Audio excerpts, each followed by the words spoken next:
Un incendie assez conséquent, des gens passablement paniqués qui sortaient de l'immeuble, des personnes âgées qui essayaient de descendre les escaliers avec quand même déjà pas mal de fumée.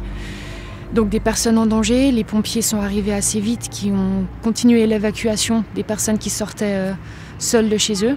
Les gens étaient dans la détresse parce que c'est 5h20 du matin, ils sont là en pyjama, ils sortent de chez eux paniqués parce qu'il y a un incendie et même si ce qui arrive est très très grave, il y a quand même des gens qui sont là pour eux.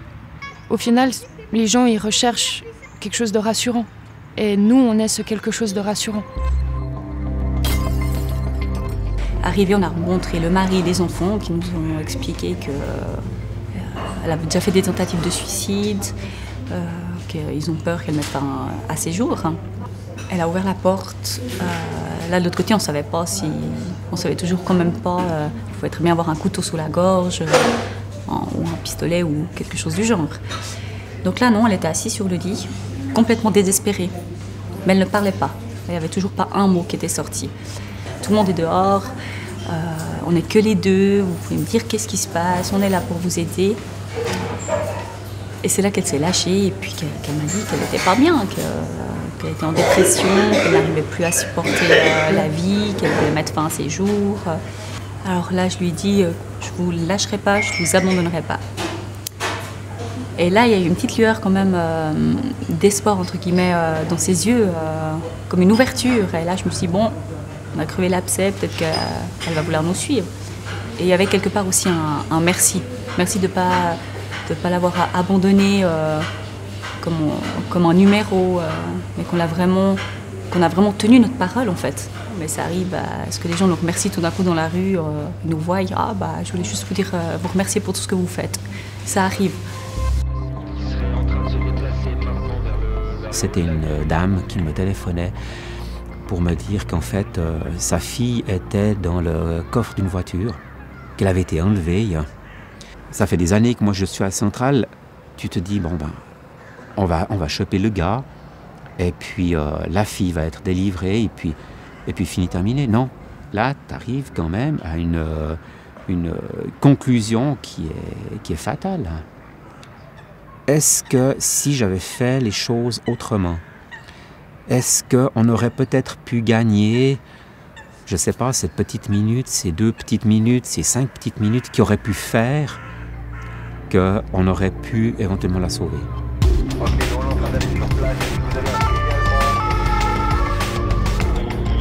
Je rentre dans cet appartement et là, en fait, il y a une dame, peut-être la maman, je suis incapable de dire en fait maintenant, qui me tend un bébé. On me le tend, les bras pendants, la tête en bas. Et là, je pose le bébé, puis je commence un massage cardiaque, quoi. Et puis à un moment donné, cette petite puce, elle a repris un souffle. Et après, j'ai rejoint sa maman, qui était dans la chambre en pleurs. Et j'ai pleuré avec elle. Il y avait une telle émotion. Et puis dans le salon, on entendait en fait les gazouillis de la petite puce qui avait 10 jours. Et pour moi, ça sera des souvenirs impérissables, quoi, de voir ce petit bébé. C'est la première fois que je pleurais sur une intervention avec une personne. De voir en fait sur le visage de cette maman en fait cette peur, cette panique, il y avait une telle émotion, c'était très lourd, Il m'a fallu un moment pour évacuer vraiment tout ça. Et moi j'en ai encore, j'ai encore plein d'émotions, c'est vrai.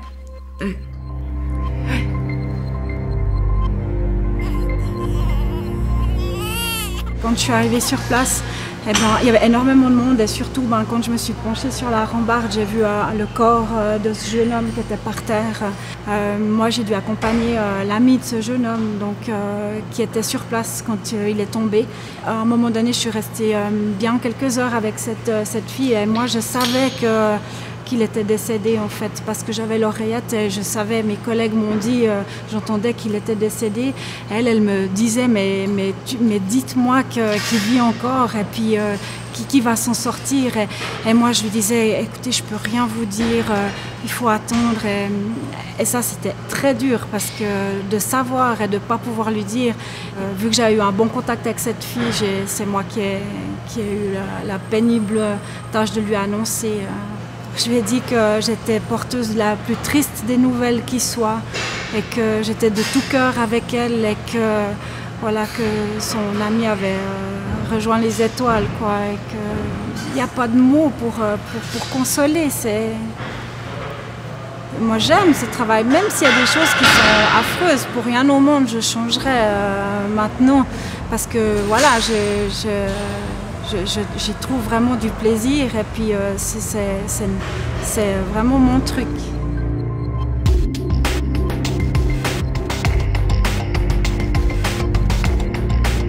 C'est des langages codés, quand ils communiquent entre eux, il n'y a rien de clair, c'est le but parce qu'ils savent que les écoutes téléphoniques existent. 6 mois, une année de filature d'observation, un travail qui est éreintant, on est quasiment tous les jours sur le terrain. On avait des gars qu'on observait depuis des semaines, on savait clairement qu'ils vendaient beaucoup. Et puis au final, le jour où on les a interpellés, ces gars, il n'y avait pas grand chose sur eux. Et puis finalement, un jour, on a réussi à localiser un dépôt où on a trouvé de l'argent, on a trouvé de la marchandise. On se devait de la trouver, on ne pouvait pas laisser ça dans la nature. Et ça, c'était une satisfaction, une petite cerise sur le gâteau. C'est la disparition d'un petit garçon de 5 ans qui est autiste en fait.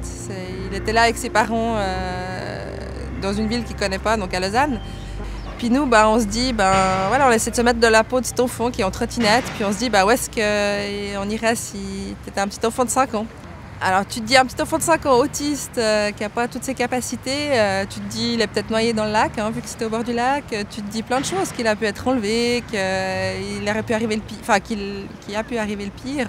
Et puis on a vu ce petit gamin tout d'un coup, voilà, sur sa trottinette, tout tranquille, en train d'avancer, comme si de rien n'était, quoi. Tu vois ses parents qui sont reconnaissants, tu as l'impression d'avoir fait quelque chose de bien dans ta journée en tout cas. Un soir, des coups de feu. Je viens d'être papa. On monte dans un immeuble. Puis là, on sait que derrière la porte où on est, il y a un gars qui est armé avec un flingue. Puis je me dis, mais qu'est-ce que tu fous là, quoi? Tu viens d'être papa, ta femme elle est à la maternité. Et puis toi, tu es derrière une porte avec un gars qui a une arme dans son appart. Et puis toi, tu dois attendre, tu dois intervenir, quoi. Puis tu es quand même confiant, tu te dis que tu es un professionnel et puis que tout va bien se passer. L'adrénaline, elle te permet aussi de réfléchir correctement pour t'en sortir au mieux et à faire ton job. Il y a toujours de la solidarité, on est une bande de copains, on vit quasiment toute l'année ensemble, on vit plein de choses. Je veux dire, moi j'ai eu la naissance de mon fils quand j'étais au job, les anniversaires on les fête ensemble, des fois c'est même Noël, Nouvel An, c'est un peu comme une famille. Il y a plein de véhicules immobilisés partout, une foule d'à peu près 200 personnes au milieu de la route, ça crie, ça hurle, ça prie. Puis on arrive, t'as qu'une envie quand t'arrives là-dessus, c'est de coller la marche arrière puis de repartir d'où tu viens. Tu vois le petit gamin qui est en train de se faire masser par les ambulanciers.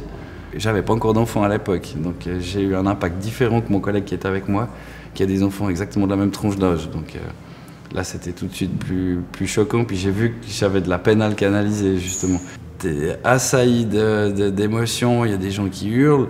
Puis il y a le moment où il faut digérer ça.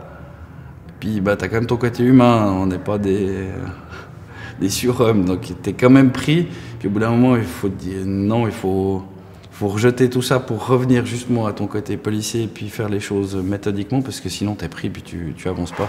Puis mine de rien, c'est ce que les gens attendent de nous. Si t'es que pris par l'émotionnel, que par le côté humain, tu fais plus ton travail d'enquête.